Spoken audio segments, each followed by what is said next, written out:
नमस्कार, good morning everybody.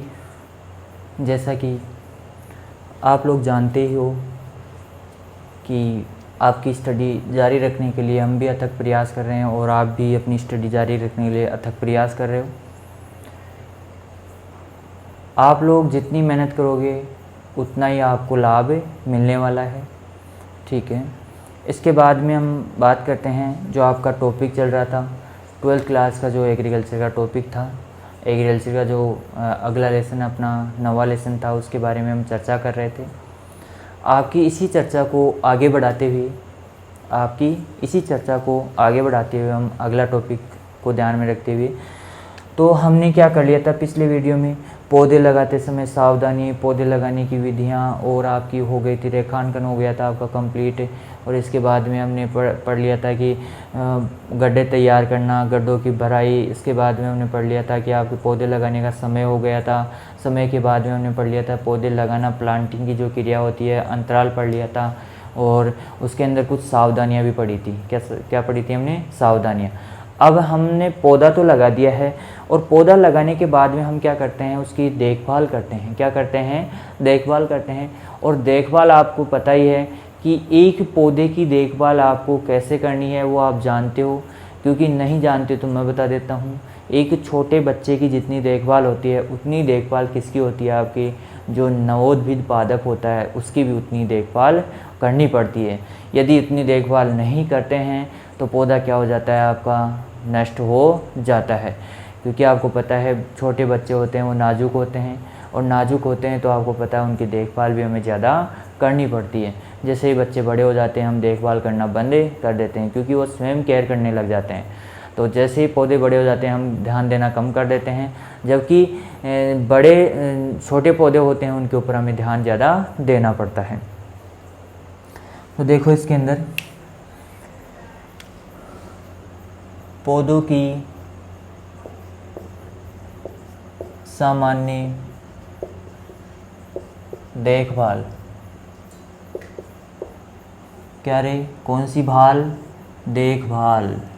कौन सी भाल रे? देखभाल। देखो आपका जो ये माध्यम है, इस माध्यम में ना ही तो आप हमसे कनेक्ट हो पा रहे हो, ना ही हम आपसे कनेक्ट हो पा रहे हैं। एक हमारा जो यूट्यूब हमारा जो साथी है उसके माध्यम से हम क्या एक दूसरे से कनेक्ट हो पा रहे हैं। जैसे मैं आपको वीडियो बना देता हूँ, आज मिलता है कल सुबह, ठीक है। तो इसका मतलब क्या हो रहा है कि हम दूसरे दिन कनेक्ट हो रहे हैं, और दूसरे दिन कनेक्ट होते हैं तो जो आपका बातों का वार्तालाप है वो नहीं हो पाती है, और वो नहीं होने के कारण आपके अंदर थोड़ी रुचि का अभाव होगा। मैं इस रुचि को कंप्लीट करने की कोशिश कर रहा हूँ कि रुचि आपकी बनी रहे इस वीडियो में, और इस वीडियो में बनी रहे तथा हमारी जो समझाने की प्रक्रिया है वो भी आपको ज़्यादा से ज़्यादा अच्छी लगे, और ज़्यादा से ज़्यादा आप समझ सको इस चीज़ को, और ज़्यादा से ज़्यादा इसका लाभ ले सको। तो यहाँ पर अपना चल रहा था पौधों की सामान्य देखभाल, और पौधों की सामान्य देखभाल में सबसे पहला पॉइंट जो आता है आपका, वो आता है सिंचाई का। किसका आता है? सिंचाई का। और आप सब लोग जानते हो कि सिंचाई किस प्रकार की जाती है, किस प्रकार सिंचाई के द्वारा हम क्या कर सकते हैं, पौधों की देखभाल कर सकते हैं। यदि ये सबसे इम्पोर्टेंट चीज़ है, इम्पोर्टेंट चीज़ कैसे है कि जो सिंचाई है, सिंचाई में हम क्या करते हैं, पौधों को जल उपलब्ध करवाते हैं। क्या उपलब्ध करवाते हैं? जल उपलब्ध करवाते हैं पौधों को। और पौधों को जल उपलब्ध करवाते हैं, इसका मतलब आपको पौधों को जल उपलब्ध क्यों करवाना है? क्योंकि आपको पता है कि लगभग 95% पौधा किसका बना होता है? जल का बना होता है। यहाँ पर क्या होता है, पौधे में जल की मात्रा अधिक है तो हमें जल की मात्रा उपलब्ध करवानी पड़ेगी। और पौधों में जल की मात्रा उपलब्ध करवाने के लिए हम कौन सी सुविधा अपनाते हैं? आपका सिंचाई की प्रक्रिया अपनाते हैं। आप सब लोग जानते हो कि पौधे में सिंचाई अति आवश्यक अंग होता है। क्या होता है? अति आवश्यक अंग होता है। और फिर बात करते हैं कि नवोदित पादप है तो उसके लिए सिंचाई और भी अति आवश्यक होती है। जैसे मान लो छोटा बच्चा, यदि आप पानी नहीं पिलाओगे तो वो बीमार हो जाएगा, जबकि बड़े व्यक्तियों को, आपको, मुझे पानी न भी दिया जाए तो भी हम क्या करते हैं, थोड़े समय के लिए बीमार नहीं होते हैं, थोड़े समय के लिए बीमार नहीं होते हैं या जल्दी से बीमार नहीं होते हैं। जबकि आपका छोटा बच्चा क्या हो जाएगा, जल्दी से बीमार हो जाएगा। तो क्या कारण क्या है कि छोटे जो पौधे होते हैं वो जल्दी नष्ट हो जाएंगे, क्योंकि धूप के कारण वो सहन नहीं कर पाते हैं। हम तो क्या है कि इस चीज़ को सहन करते करते इतने बड़े हो गए हैं, तो हमारे अंदर तो क्या आ गई है, अनुकूलता आ गई है। जबकि छोटे बच्चों में इस प्रकार की अनुकूलता नहीं होती है। तो आपकी जो सर्द ऋतु है, देखो सबसे पहले तो सिंचाई कैसे करनी है कि पौधे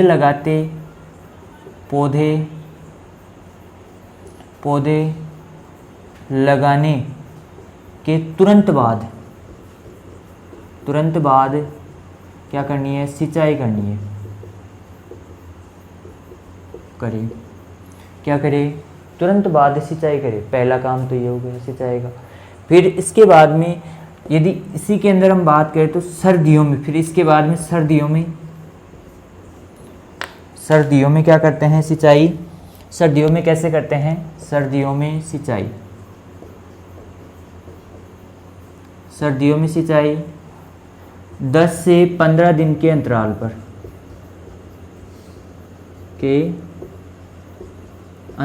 पर सिंचाई करते हैं।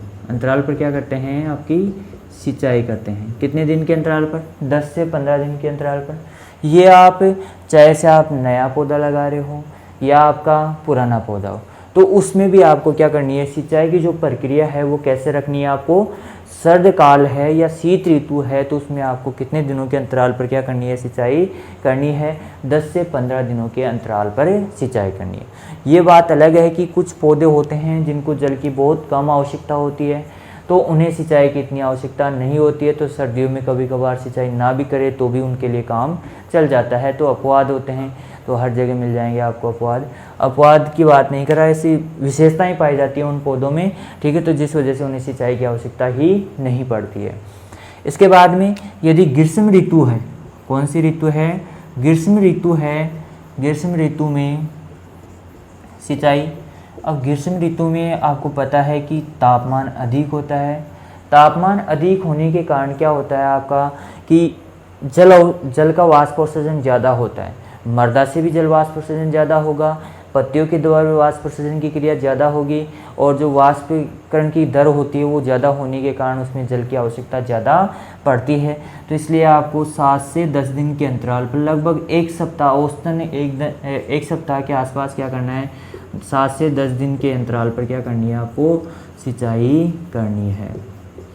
या आप नोट लगा कर लो या कुछ स्टार लगा कर लिख सकते हो इसको, क्योंकि ये सिंचाई फिक्स है। ये सिंचाई क्या है, फिक्स है कि आप फसलों में सिंचाई करो तो 10 से 15 दिनों के अंतराल पर, किसमें, सर्दियों में, क्योंकि वाष्पीकरण की क्या होती है, दर उसमें कम होती है, जबकि इसमें गर्मियों में वाष्पीकरण की दर ज़्यादा होने के कारण जल क्या होता है, वाष्पित ज़्यादा हो जाता है, और वाष्पित होकर क्या होता है, पानी की कमी हो जाती है, जल की कमी हो जाती है। तो 7 से 10 दिन के अंतराल पर क्या करनी है, ग्रीष्म ऋतु में सिंचाई करनी है। अब एक ऋतु आपकी और बच गई, वर्षा ऋतु। कौन सी ऋतु बच गई, वर्षा ऋतु बच गई। तो वर्षा ऋतु की हम बात करते हैं, तो वर्षा ऋतु है, वर्षा ऋतु में सिंचाई, वर्षा ऋतु में क्या रे, सिंचाई, ठीक है। वर्षा ऋतु में सिंचाई करते हैं वर्षा न होने की स्थिति में, वर्षा न होने की स्थिति में क्या करते हैं, हम केवल सिंचाई करते हैं और सिंचाई करने की आवश्यकता नहीं होती है स्थिति में, ठीक है। वर्षा न होने की स्थिति में क्या करते हैं, सिंचाई करते हैं, अन्यथा सिंचाई करने की कोई आवश्यकता नहीं होती है। तो पूरे वर्ष भर हमने सिंचाई की कि नहीं की। देखो शीत ऋतु या सर्दियों में 10 से 15 दिन के अंतराल पर, ग्रीष्म ऋतु में हमें 7 से 10 दिन के अंतराल पर, और वर्षा ऋतु में आपको पता ही है कि वर्षा होती रहती है वैसे तो, और ना हो उस स्थिति में हमें क्या करना है, आपको सिंचाई करनी है, अन्यथा सिंचाई करने की कोई आवश्यकता नहीं होती है।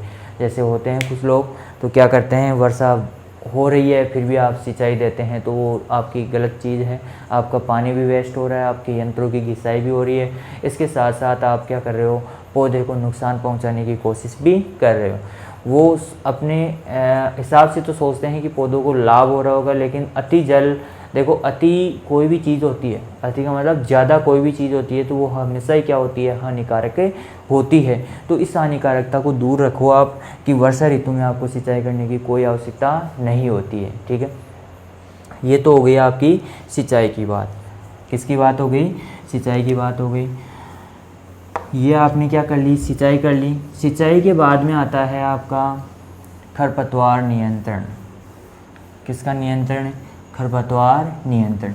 अब आपको पता है कि जो पौधे लगाते हैं तो पौधे का अंतराल क्या होता है? बहुत ज़्यादा होता है। पौधे का अंतराल ज़्यादा होने के कारण खरपतवार नियंत्रण। देखो खरपतवार नियंत्रण, जैसे ही हम सिंचाई करेंगे, सिंचाई कैसे करते हैं आपको पता है कि आपके जो पौधे होते हैं उस पौधे, जैसे मान लो ये पौधा है तो इसके आसपास इतनी सी दूर में क्या करते हैं? सिंचाई करते हैं। जैसे ये पौधा आ गया आपका, इसके इतनी दूर में सिंचाई कर देते हैं। जैसे ये पौधा आ गया, इसके आसपास में इतनी दूर में सिंचाई कर देते हैं। तो आपकी जो बाकी खाली ज़मीन होती है तो यहाँ पर तो कुछ होता ही नहीं है, पानी की उपलब्धता नहीं होती है, तो खरपतवार तो उग नहीं सकते यहाँ पर। ठीक है, खरपतवार नहीं उगते हैं तो इसका मतलब आपको जो खरपतवारों का नियंत्रण यहाँ पे तो करना नहीं है, और आपका यहाँ पे खरपतवारों का नियंत्रण करना है। इस सेक्टर में क्या होंगे? खरपतवार उगते हैं तो इन खरपतवारों को आप हाथ से उखाड़ सकते हो या छोटी आपकी खुरपी आती है उसके द्वारा उखाड़ सकते हो। ठीक है, इसके अलावा यहाँ पर इस सेक्टर में यदि वर्षा हो जाती है तो उस समय क्या हो जाती है? यहाँ पर खरपतवार उगाते हैं तो उनको क्या कर सकते हैं हम? यंत्रों के द्वारा भी क्या कर सकते हैं? समाप्त कर सकते हैं, हटा सकते हैं। इसके अलावा आप खरपतवार नाशियों के द्वारा भी क्या कर सकते हो? खरपतवारों को नष्ट कर सकते हो। तो इस प्रकार से हम क्या करते हैं? खरपतवारों का नियंत्रण करते हैं। देखो खरपतवारों का नियंत्रण करने की आवश्यकता क्यों है? क्योंकि आपको पता है कि खरपतवार जितना पौधा जल ग्रहण करता है उससे कई गुना ज़्यादा पौधा क्या, जो खरपतवारों के पौधे होते हैं वो क्या करते हैं? वाष्पीकरण की दर को बढ़ाते हैं, जिससे पानी की कमी होती है। साथ ही साथ आपका जो पोषक तत्वों की प्रतिस्पर्धा स्टार्ट हो जाती है। क्या हो जाती है? पोषक तत्वों की प्रतिस्पर्धा, यानी कि जो खरपतवार होते हैं वो क्या कर लेते हैं? ज़्यादा मात्रा में पोषक तत्व अवशोषित कर लेते हैं और क्या करते हैं? पौधे के लिए क्या बना देते हैं? कमी बना देते हैं।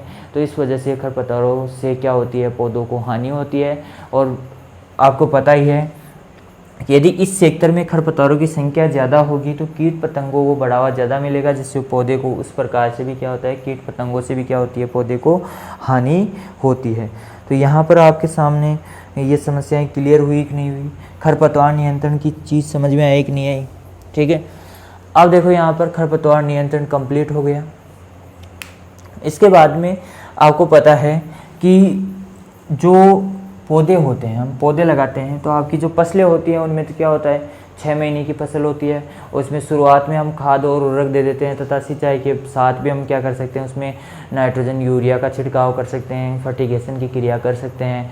तो इस प्रकार हम क्या करते हैं? उनमें तो खाद और उर्वरक देते रहते हैं तथा 6 महीने के बाद में हम फसल कटाई करते हैं तो फसल अवशेष दब जाते हैं, वर्मी कंपोस्ट डाल देते हैं। इसके अलावा बहुत सारे खाद आते हैं वो भी क्या करते हैं? उसमें भूमि में मिला देते हैं। फसल अवशेष दब कर क्या करते हैं? सड़ गल कर तैयार हो जाते हैं।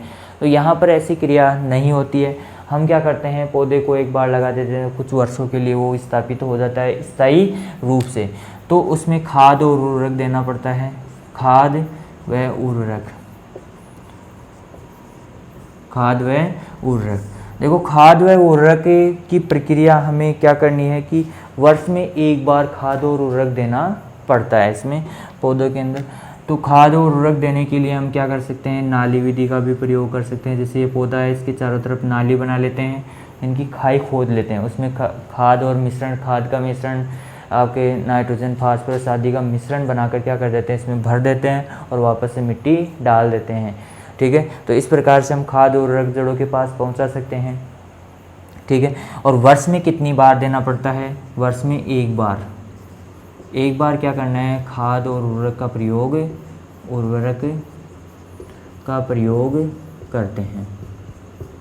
किसका प्रयोग करते हैं? खाद व उर्वरक का प्रयोग किया जाता है, जिससे पौधे में क्या होती है? अच्छी वृद्धि होती है, और अच्छी वृद्धि होती है तो अच्छा ही क्या मिलता है आपको? उत्पादन प्राप्त होता है। क्या प्राप्त होता है? उत्पादन प्राप्त होता है। ठीक है, तो इस प्रकार से हम खाद और उर्वरक का प्रयोग करते हैं। इसके बाद में देखो सिंचाई हो गया आपका। सिंचाई किस प्रकार करनी है? जैसे हम पौधा लगाते हैं तुरंत सिंचाई करनी है। सिंचाई करने के बाद में हमने खरपतवार नियंत्रण किया। खरपतवार नियंत्रण खुरपी की सहायता से, खरपतवार नाशियों की सहायता से क्या कर सकते हैं? खरपतवारों का नियंत्रण कर सकते हैं। इसके अलावा आपका आता है खाद व उर्वरक। खाद व उर्वरक का किस प्रकार आपको प्रयोग करना है, वर्ष में एक बार खाद उर्वरक का प्रयोग किया जाता है, किस प्रकार करना है ये भी आपको पता है। पोषक तत्वों की पूर्ति के लिए हमें खाद और उर्वरक का प्रयोग करना पड़ता है। इसके बाद में देखो आपका सिंचाई हो गया, खरपतवार नियंत्रण हो गया, खाद उर्वरक हो गया। इसके बाद में हम क्या करते हैं, इसके अंदर आपकी काट छांट की क्रिया करते हैं। क्या करते हैं, काट छांट की क्रिया। देखो काट छांट की क्रिया की आवश्यकता क्यों पड़ती है, काट छांट टर्निंग और पुंडिंग की, ठीक है। आपकी जो काट छांट की क्रिया होती है, काट छांट की क्या क्रिया होती है। और देखो काट छांट की क्रिया क्यों की जाती है, क्योंकि शुरुआती अवस्था में हम क्या करते हैं, पौधे को एक निश्चित आकार प्रदान करते हैं। क्या करते हैं, एक निश्चित आकार प्रदान करते हैं। देखो अब मान लो आपको पौधे को आकार क्या करना है, छोटा बनाना है, तो उनकी शाखाओं को क्या करना है, ज़्यादा लंबी बढ़ने नहीं देनी है, ठीक है। जिससे क्या हो जाता है, पौधे का आकार छोटा हो जाता है और वो सघन हो जाता है। कैसा हो जाता है, सघन हो जाता है, ठीक है। जिससे क्या होता है, सघन हो जाएगा तो इससे क्या होता है, आपका उत्पादन बढ़ेगा। सघन होगा तो क्योंकि शाखाओं की संख्या ज़्यादा होगी तथा आकार अधिक न होने के कारण आप आसानी से उसकी देखभाल कर सकते हो। तो इस प्रकार काट छांट की क्रिया करके आप क्या कर सकते हो, पौधे का आकार सीमित रख सकते हो, ठीक है। अब देखो आपका अगला जो टॉपिक आता है, काट छांट हो गई आपकी, खाद उर्वरक हो गया, खरपतवार नियंत्रण हो गया, सिंचाई हो गई, ठीक है। देखो हमने सिंचाई कर ली, सिंचाई के बाद में खरपतवार नियंत्रण किया, फिर खाद उर्वरक का प्रयोग किया, काट छांट किया, ठीक है। अब देखो आपके कुछ रोग और कीट लगते हैं। क्या लगते हैं, रोग व कीट लगते हैं, उनका नियंत्रण। रोग व कीटों का नियंत्रण, कीटों का क्या करना है रे, नियंत्रण करना है। क्या करना है, कीटों का नियंत्रण। रोग व कीटों का क्या करना है, आपको नियंत्रण करना है, ठीक है। देखो कितने पॉइंट हो गए आपके, 1 हो गया, 2 हो गए, 3 हो गए, 4 हो गए, 5 हो गए, ठीक है, 5 पॉइंट हो गए, ठीक है। रोग और कीटों का क्या करना है, आपको नियंत्रण करना है। अब रोग और कीटों का नियंत्रण क्यों आवश्यक होता है, क्योंकि आपको पता है कि किसी प्रकार का रोग लग जाता है तो वो पादप की वृद्धि को क्या करता है, बहुत ज़्यादा इफेक्टेड करता है। पादप की वृद्धि के साथ साथ आपका जो फलोत्पादन होता है उसको भी क्या करता है, बहुत ज़्यादा इफेक्टेड करता है। इस चीज़ में इसमें वैसे कुछ ज़्यादा समझाने की चीज़ें तो है नहीं कि रोग और कीटों का क्या करना है, आपको नियंत्रण करना है, सिंपल सी बात है। और रोग और कीटों का नियंत्रण क्यों करना है, क्योंकि रोग और कीट होते हैं वो क्या करते हैं, पादपों को बहुत ज़्यादा हानि पहुंचाते हैं। और हानि पहुंचाने के साथ साथ आपके पुष्पों की कमी कर देते हैं, पुष्प कम लगते हैं। पुष्प कम लगेंगे तो आपका उत्पादन क्या हो जाएगा, कम हो जाएगा। और उत्पादन कम होगा तो हम क्या करेंगे, आपका आर्थिक हानि का सामना करना पड़ेगा। और आर्थिक हानि के सामने करने से बचने के लिए, आर्थिक हानि से बचने के लिए हमें क्या करना पड़ेगा, कीटों और रोगों का क्या करना पड़ेगा, नियंत्रण करना पड़ेगा, ठीक है। किसका नियंत्रण करना पड़ेगा, रोगों और कीटों का क्या करना पड़ेगा, नियंत्रण करना पड़ेगा। देखो आपका सिंचाई हो गया, खरपतवार नियंत्रण हो गया, खाद उर्वरक हो गया, काट छांट हो गई, फिर रोग और कीटों का क्या हो गया, नियंत्रण हो गया। इसके साथ साथ पादपों को क्या करना है, आपको जो हार्मोन्स है उनका प्रयोग करना है। हार्मोन्स का प्रयोग करके हम क्या कर सकते हैं, पौधे को अधिक उत्पादन के लिए प्रेरित कर सकते हैं। हार्मोन्स का प्रयोग करके क्या कर सकते हैं, पौधे को अधिक प्रेरित कर सकते हैं। कैसे, जैसे हार्मोन्स का प्रयोग करके हम फूलों की जो सिटिंग है उसकी व्यवस्था को अधिक बढ़ा सकते हैं, फूलों की जो दर होती है उसको बढ़ा सकते हैं, तथा पौधे के अंदर यदि स्ट्रेस उत्पन्न करना है तो भी हम क्या कर सकते हैं, हार्मोन्स के द्वारा स्ट्रेस उत्पन्न कर सकते हैं। जैसे मान लो आपका कोई पौधा है शुष्क क्षेत्रों में है तो वहाँ पे उसके बचाने के लिए हम क्या कर सकते हैं, हार्मोन्स का प्रयोग करके उसको बचा सकते हैं, ठीक है। तो इस प्रकार से हार्मोन्स का प्रयोग करके भी हम क्या कर सकते हैं, पौधे को बचा सकते हैं, ठीक है। यही क्रियाएं हैं जो हम क्या करते हैं, इसकी देखभाल के अंदर अपनाते हैं। सिंचाई करते हैं, फिर खरपतवार नियंत्रण करते हैं, खाद उर्वरक काट छांट करते हैं, ठीक है। और इसके अलावा रोग और कीटों का नियंत्रण करते हैं, हार्मोन्स है। इसके अलावा यदि आप और भी क्रियाएं लिखना चाहो तो इसमें लिख सकते हो, कर्षण क्रियाएं कर सकते हो आप। कौन सी क्रियाएं कर सकते हो, कर्षण क्रियाएं। कौन सी क्रियाएं कर सकते हो, कर्षण क्रियाएं। इसमें क्या है कि आप जो बीच में क्षेत्रफल है, बीच वाला जो भाग है उसमें अतिरिक्त आय प्राप्त करने के लिए आप क्या कर सकते हो, छोटी कम वानस्पतिक वृद्धि करने वाली फसलों का उपयोग कर सकते हो।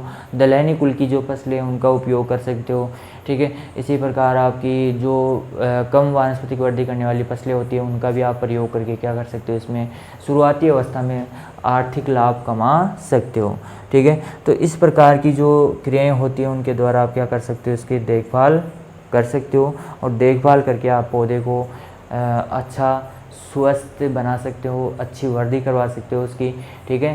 तो इस प्रकार से हम क्या करते हैं, इसके अंदर सामान्य देखभाल करते हैं। और आपका जो अगला जो पार्ट है, अगला जो टॉपिक है वो हम अगली क्लास में आपका अध्ययन करेंगे। आपकी पढ़ाई को हम डिस्टर्बेंस नहीं करना चाहते, इसलिए हम आपके लिए लगातार वीडियो डाल रहे हैं। और इस वीडियो को आप देखिए और अपने दोस्तों के पास भी भेजिए ताकि आपके दोस्त भी इस चीज़ का लाभ उठा सकें, ठीक है। धन्यवाद। आगे की क्लास में हम आपसे चर्चा करते हैं। Thank you.